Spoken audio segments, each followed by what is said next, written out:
সামনেই তো জন্মাষ্টমী, তাই আপনাদের জন্য নিয়ে এলাম বাংলার এক বিশেষ মিষ্টি, যা রসে ও গন্ধে ভরা তালের মালপোয়া, একেবারে ঘরোয়া পদ্ধতিতে। এখানে আমি তালের পাল্পটাকে বার করে নিয়েছি। এবার এই বাটির মধ্যে দিয়ে দিচ্ছি 200 গ্রামের মতন ময়দা, আর দিয়ে দিচ্ছি 100 গ্রামের মতন সুজি, আর 4 চামচের মতন আখের গুড়।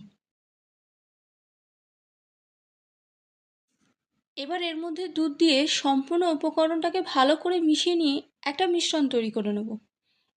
এখানে দুধের পরিমাণটা একটু কম বেশি হতে পারে, কীরকম ব্যবহার করছি একটু ভালো করে দেখে নেবেন।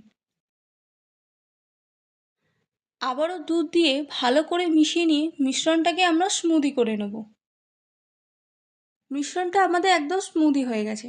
এবার দিয়ে দিচ্ছি 3 হাতার মতন তালের সেই পাল্পটা।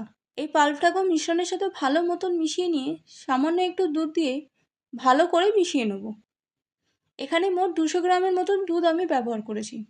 দুধটা অবশ্যই গরম করে রুম টেম্পারেচারে ঠান্ডা করে নিয়েছি। একদম গরম বা একদম ঠান্ডা দুধ ব্যবহার করবেন না। তালের মালপোয়ার মিশ্রণটি আমাদের রেডি, ঠিক এই রকম হবে, এই দেখুন। এবার ওপর থেকে দিয়ে দিচ্ছি 1/2 চামচের মতন মৌরি।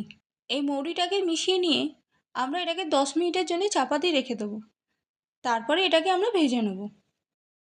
এবার কড়াইতে তেল গরম করে গ্যাসের ফ্লেম একদম লোতে রেখে 1 হাতার মতন মিশ্রণ এই তেলের মধ্যে দিয়ে দিলাম।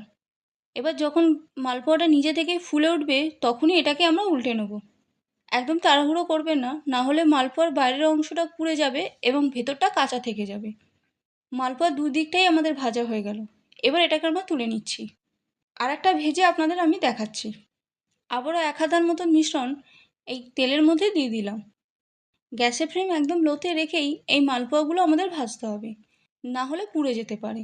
ঠিক এই রকম গোল্ডেন ব্রাউন হয়ে আসলেই আমরা মালপোয়াগুলো তুলে নেব। সম্পূর্ণ মালপোয়াগুলো ভেজে নিয়েছি। এবার ঠিক এইভাবেই বানিয়ে ফেলুন জন্মাষ্টমীর ভোগের জন্যে তালের মালপোয়া, একেবারেই বাড়ির স্বাদে। আর ভিডিওটি কেমন লাগলো অবশ্যই কমেন্টসে জানিয়েন এবং ভিডিওটিকে লাইক করে চ্যানেলটিকে সাবস্ক্রাইব করে নেবেন।